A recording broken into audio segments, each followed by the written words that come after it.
Buenos días, ¿cómo les va? En este video vamos a tratar la segunda parte de el discurso del método, es decir, el segundo video. Trataremos básicamente la cuarta parte del discurso del método. Sin embargo, brevemente haré una mención de la tercera parte, en la cual René Descartes nos habla de la moral provisional. Dado que no podemos tener ninguna certeza aún, al menos en esta instancia del discurso del método, y que es preciso obrar de alguna manera y regirnos políticamente en sociedad, Descartes simplemente propone como máxima principal seguir las reglas, o sea, seguir las leyes del Estado en el cual uno se encuentra, básicamente para no tener problemas, para ser un ciudadano honrado y como criterio moral o sí, un criterio moral o sí, político, adoptar aquellas medidas que no sean, que no se arrojen hacia ninguno de los extremos. Es decir, si uno se arroja a un extremo y se equivoca mucho más que si uno fuera por el camino recto, por el camino del medio. Entonces, si uno se mantiene políticamente moderado, es posible que de esa manera sea menos probable errar en el camino. Quizás el criterio de la probabilidad ya sea el error, pero bueno, eso es lo que propone Descartes. En la cuarta parte nos hallamos con lo más célebre de René Descartes, que son sus disquisiciones o sus reflexiones acerca del ego cogito o ego cogito, como a veces se lo menciona. Bien, lo primero que hay que entender de esta parte del discurso del método es lo que Descartes denomina la duda metódica. Todo esto, como ustedes saben, está de una manera mucho más explícita y un tanto más compleja, pero más completa en las meditaciones metafísicas, un libro un poco más completo y complejo. Sin embargo, aquí podemos atisbar la cuestión de la duda metódica. ¿En qué consiste la duda metódica? Habíamos dicho en el video anterior que el primero de los preceptos del método era no dar por verdadero nada que no consideremos de manera clara y distinta. Entonces, la duda metódica consiste en dudar como falso todo aquello que no se nos presente de manera clara y distinta. Es decir, si yo puedo atisbar siquiera un principio de duda, entonces eso ya de por sí debo darlo como falso.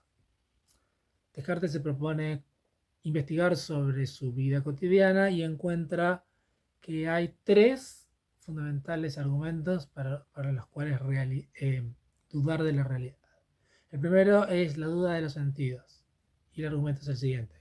Puestos que los sentidos alguna vez me han engañado, yo no puedo confiar en ellos. Por ejemplo, estoy en la calle, veo que viene José, resulta que se aproxima más a mí y se termina a ser Pedro. Entonces, mis sentidos me han engañado. Además de las ilusiones ópticas, etc. Bueno, el caso es que los sentidos me han hecho creer que venía José, pero en definitiva era Pedro, y de esa manera me han engañado. Luego, no debo confiar siempre en mis sentidos porque esto me pueden engañar. Eh, El siguiente punto que cuestiona Descartes es la cuestión de los razonamientos. Los razonamientos en geometría pueden ser erróneos porque a veces nos conduce a lo que él llama paralogismos. De esa manera,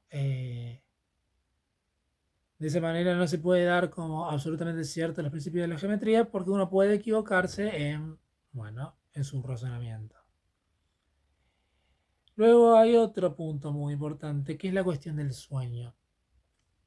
Yo he tenido la experiencia de creer que algo sucedía de una determinada manera, una experiencia vivencial que yo estaba teniendo, y resulta que luego me despierto y no estoy más que desnudo en medio de mi lecho.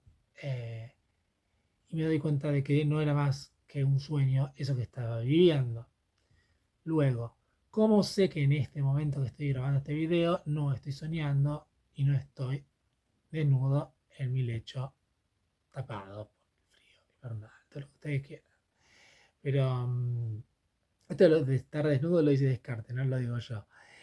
Eh, Bueno, entonces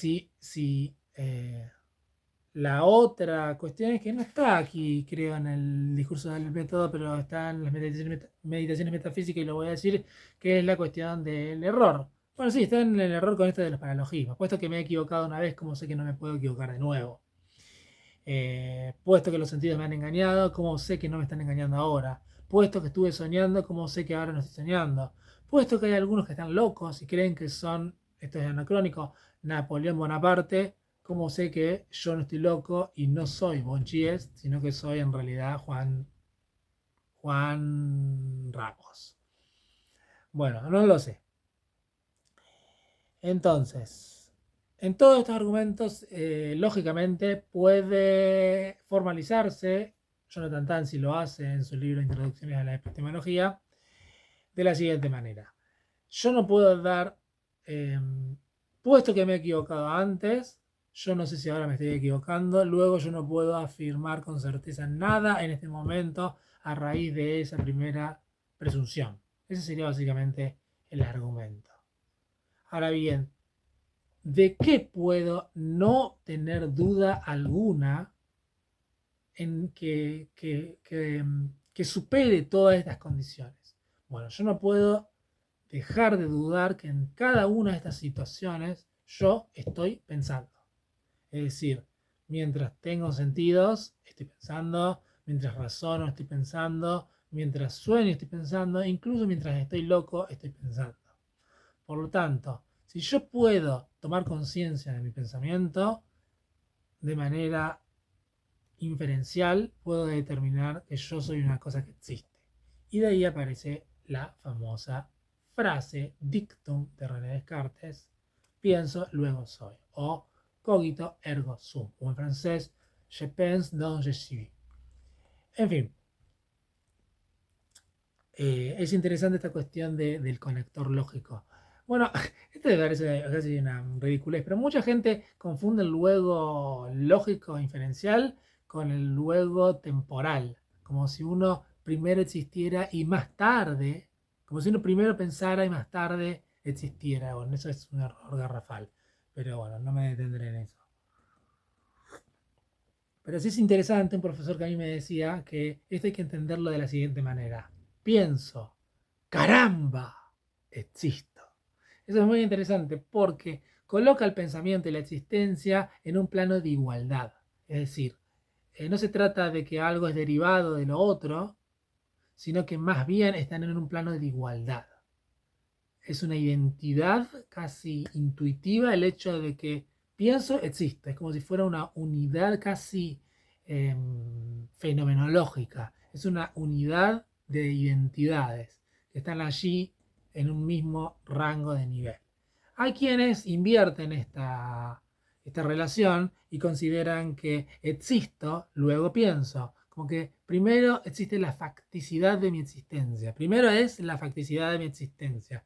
Luego, las condiciones concretas de mi pensamiento. Mi pensamiento es derivado de mi existencia, es lo que dirían pensadores como Martin Heidegger y luego Jean-Paul Sartre. Pero bueno, no tiene más sentido detenerse en eso. Bueno, entonces continúa esta cuarta parte del discurso del método y Descartes se pone un poco más a especificar qué es esta cosa que yo soy. Bueno, yo no soy más que una cosa que piensa, diríamos de esa forma casi canónica. Pero a la vez yo entiendo que hay un mundo allá afuera. Y a la vez entiendo que yo soy un cuerpo y un alma. Entonces, ¿cómo puedo yo saber algo de mi cuerpo y de mi alma? Es realmente problemático. El punto es que yo no debo confiar en mi cuerpo y en mi alma, porque no puedo tener una certeza clara y distinta ni de mi cuerpo ni de mi alma, perdón, ni del cuerpo ni del mundo, de mi alma sí, mi alma es el cogito, es lo que se llama res cogitas, o sea, cosa pensante.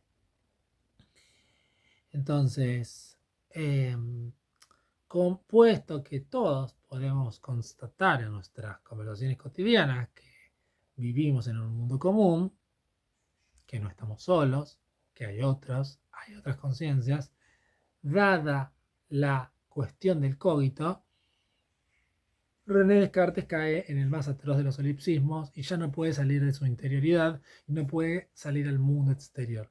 cómo soluciona esta dificilísima cuestión mediante la bondad divina. La bondad divina es lo que nos permite decirnos que, bueno, no nos vamos a engañar, no vamos a creer que no hay un mundo, puesto que el Dios nos lo está colocando ahí enfrente y Dios no nos engañaría.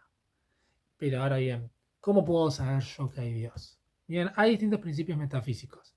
El principio es que de la nada nada sale, y lo otro es que lo peor no puede engendrar lo mejor. Es decir, yo que soy un ser infinito, débil, que tengo una limitada capacidad para la imaginación, para el pensamiento, para el cálculo, sería extraordinario y, digamos, imposible que pudiera engendrar un ser que tuviera una capacidad para el cálculo, para la imaginación y para el razonamiento infinitamente superiores a los míos. Por lo tanto, sería poco probable que yo pudiera creer en Dios, a menos que yo sea Dios y eso sea todo lo más perfecto que pueda obtenerse. Ahora bien, yo no soy un ser perfecto, pero tengo en mí la idea de lo perfecto. Si tengo la idea de lo perfecto y yo no soy un ser perfecto, yo no pude haber pergeniado, diseñado, creado, imaginado, concebido la idea de lo perfecto. Por lo tanto, la idea de lo perfecto es lo que se considera, como va a llamarlo René Descartes en las meditaciones metafísicas, una idea, me estoy confundiendo, mejor no lo digo. Es una idea que no puede provenir de mí. Luego, si no proviene de mí, ha sido colocada en mí por un ser superior que sí es perfecto y sí comparte la perfección y ha colocado una serie de perfecciones en mi conciencia o en mi alma o en mi naturaleza. Entonces, con esta prueba ontológica yo puedo decir Dios existe. Más adelante, si Dios existe, Dios no puede engañarme porque engañar es una imperfección, dice Descartes. Luego puedo tener certeza de que existe un mundo exterior a mí y que mi cuerpo me pertenece a mí. Porque mi cuerpo está ahí, yo sé que está ahí, yo lo siento, pero no puedo tener certeza de eso. Yo puedo asegurar que existe ese cuerpo de una manera mediada, porque puesto que hay un Dios, que sí tengo una idea innata de él, puedo determinar que hay un mundo exterior gracias a la bondad divina.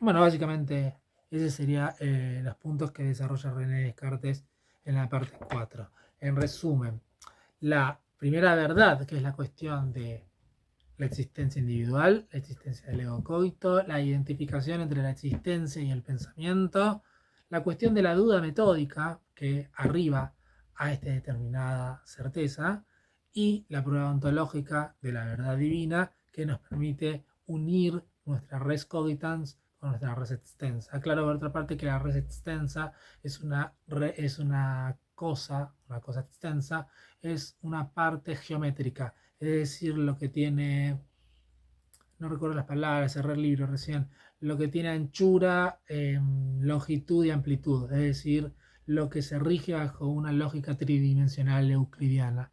Lo que se rige bajo una lógica tridimensional euclidiana, que dicho sea de paso, Descartes fue un brillante matemático que, entre otras cosas, reunió el álgebra con la geometría, generando la geometría analítica, donde se unen esas dos vertientes de la matemática, de manera que yo, mediante fórmulas matemáticas, puedo expresar cualquier cuerpo geométrico espacial.